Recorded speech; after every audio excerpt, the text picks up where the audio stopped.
24 को हम किस प्रकार से करें कि 16 लाना है। तो देखो 24 कैसे लिखा था है, 2 और 4। अगर 2 और 4 को आपस में हम गुना करते हैं तो 2 और 4 को गुना करेंगे तो 4 दूना 8 आ रहा है, 8 आ रहा है। अगर इस 8 को हम 2 से क्या करते हैं, गुना कर देते हैं तो कितना आ रहा है, दूसरा भाग आ रहा है 16। समझो। और यही मेथड इसमें अप्लाई करेंगे। 32 को हम 3 गुने 2 लिखेंगे तो कितना आएगा, 3 दूना 6 और ऊपर से 2 और गुना करेंगे तो 6 दूना 12, यानी भाट के जगह हमें क्या भराएगा, 12 भराएगा, यानी option number B is the बिल्कुल राइट आंसर। समझ रहे हो सभी विद्यार्थी यहाँ तक कि आपस में दोनों को गुना कर दिया, 2 और ऊपर से गुना कर दिया, उसके बाद दूसरा रिलेशन ला दिया, दूसरा भाग को ला दिया और राइट आंसर हमारा 12 आ गया। तो सभी विद्यार्थी ऑप्शन बी की ओर चलोगे जो कि राइट आंसर हो रहा है। समझ रहे हो। चलो अगला प्रश्न देखो। 2 नंबर का प्रश्न देखो क्या है। 2 नंबर का प्रश्न कर रहा है कि निम्नलिखित प्रश्नों में दिए गए विकल्पों में से संबंधित शब्द को चुनिए। संबंधित प्रश्न का बताना है कि कुल्हाड़ी का संबंध काटना से किस प्रकार है, इसी प्रकार सुई का संबंध किस प्रकार से होगा। तो ऐसे प्रश्न समझने के लिए हमें समझना होगा कि कुल्हाड़ी का काम क्या है भाई। तो कुल्हाड़ी का काम हम जानते हैं कि कुल्हाड़ी से किसी चीज को काटा जाता है। कुल्हाड़ी से कभी किसी चीज को जोड़ते हुए नहीं देखे होंगे, ना किसी चीज को बनाते हुए। तो क्या होता है, कुल्हाड़ी का बस एक ही काम होता है, काटना। और सुई का क्या काम होता है, सुई का बस एक ही काम होता है, क्या, सिलना। यानी कि ऑप्शन नंबर यहाँ पे क्या भरोगे, यहाँ पे भरोगे सुई का क्या काम होता है, तो सिलना। Option number B is the बिल्कुल राइट आंसर। समझ रहे हो, क्या भरोगे, ऑप्शन नंबर बी। चलो अगला प्रश्न देखो क्या है। 3 नंबर का प्रश्न है, कह रहा है कि नीचे दिए गए श्रृंखला को पूरा करें। यह जो श्रृंखला दिया गया है इसको पूरा करना है। क्या है श्रृंखला में, श्रृंखला में है 4 8 फिर 10 16 12 फिर खाली स्थान। तो हमें दिमाग लगाना है कि इस श्रृंखला में कैसे किया है, 4 से 8 8 से 8 10 16 12 और फिर आगे लाना है। तो देखो इस श्रृंखला में देखने के बाद हमें इस एक बात की पता चल रहा है कि ये जो अंक है हमेशा इंक्रीज हो रहा है। क्या हो रहा है, इंक्रीज हो रहा है, बढ़ रहा है। मतलब घट नहीं रहा है। क्या हो रहा है, एक लाइन में क्या रहा है, हो रहा है, बढ़ रहा है। या तो एक बढ़े या दो बढ़े या बराबर रहे, लेकिन हमेशा बढ़ रहा है, माइनस में नहीं जा रहा है।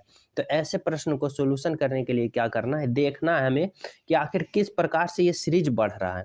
तो देखो 4 से 8 गया, यानी 4 में 2 गुना करेंगे तो 8 आया, एक एक अंक छोड़ के जाओ।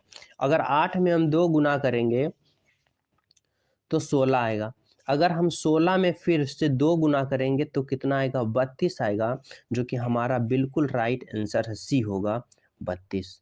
क्या होगा, option number C, 32 is the बिल्कुल राइट आंसर।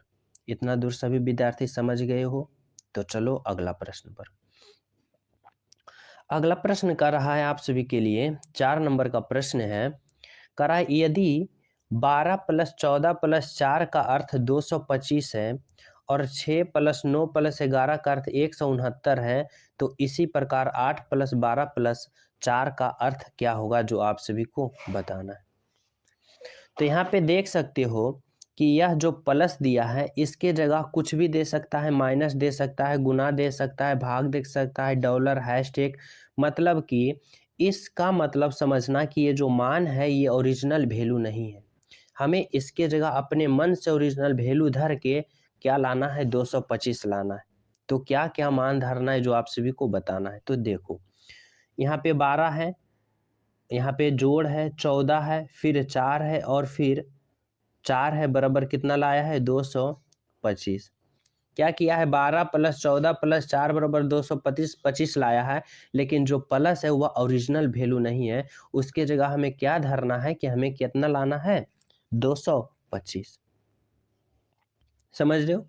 तो अगर हम इस वैल्यू को प्लस के जगह हम ओरिजिनल प्लस मान ले तो 12 प्लस 14 प्लस 4 को अगर जोड़ते हैं तो 12 प्लस 14 प्लस 4 को जोड़ेंगे तो कितना आएगा, 4 4 8 और 2 10 की 0 हाथ में रहा 1 और 1 1 2 और 1 3 आता है, यानी 30 आ रहा है। कितना आ रहा है, 30। अगर हम 30 को अगर हम 30 को 2 से भाग देंगे तो कितना आ रहा है, 15 आ रहा है।